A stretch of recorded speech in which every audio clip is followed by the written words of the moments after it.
وعلیکم السلام ورحمۃ اللہ۔ مسجد کے اندر دنیاوی باتیں نہیں کرنی چاہیے۔ دنیاوی بات آپ کے مال کی ہو سکتی ہے، مال و دولت کی بات ہوتی ہے دنیاوی یا دنیا کا نفع۔ اس کے لیے اللہ کے رسول صلی اللہ علیہ وسلم کی حدیث ہے کہ سیدنا ابو ہریرہ رضی اللہ عنہ راوی ہیں، اللہ کے رسول صلی اللہ علیہ وسلم نے فرمایا جب تم کسی کو مسجد میں خرید و فروخت کرتے ہوئے دیکھو تو اس سے کہو اللہ تعالیٰ تمہارے کاروبار میں نفع نہ کرے۔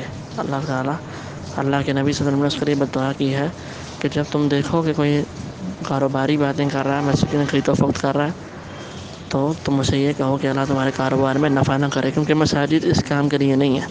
یہ جامع ترمذی میں 1361 نمبر حدیث ہے اور ابن خزیمہ میں 1305 نمبر حدیث ہے۔ اسی طرح مسجد کے اندر گم شدہ چیز کا بھی اعلان نہیں کرنا چاہیے۔ یہ بھی ابو ہریرہ رضی اللہ عنہ کی روایت ہے کہ اللہ کے نبی صلی اللہ علیہ وسلم نے فرمایا جو کوئی مسجد میں کسی گم شدہ آدمی کو گم شدہ چیز کا اعلان کرتے ہوئے سنے تو وہ کہے اللہ کرے کہ وہ چیز تمہیں واپس نہ ملے، کیونکہ مساجد اس لیے نہیں بنائی گئیں۔ اللہ کے نبی کی 2 بار حدیث میں، یہ صحیح مسلم میں 528 نمبر حدیث ہے، صحیح مسلم میں 568 نمبر حدیث ہے جو میں نے آپ کو سنائی ہے ابو ہریرہ رضی اللہ عنہ کی۔ تو میرے سامنے اور بھی کافی حدیث ہیں کیونکہ میں مسجد میں ہوں، اور دلائل کے ساتھ کہ مسجد میں آواز کو بھی اونچا نہیں کرنا چاہیے۔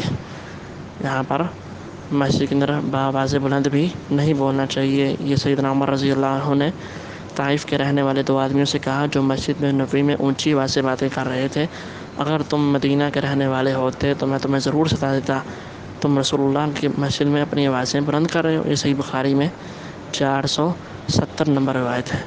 تو ان روایات سے ثابت ہوتا ہے کہ مسجد کے اندر دنیاوی باتیں اونچی آواز سے بولنا، اور یہ جو گم شدہ چیز کا اعلان کرتے ہیں فلانا گم ہو گیا، تو یہ گم شدہ اگر مجبوری ہے، گاؤں کے اندر بستیوں کے اندر کافی اعلانات ہوتے ہیں، پھر جائز ہے، بالکل چارہ نہیں ہے، ملنے کی امید ہے، لیکن اللہ کے نبی نے بد دعا کی ہے، ہم نے اللہ کے نبی کی حدیث کو دیکھنا ہے۔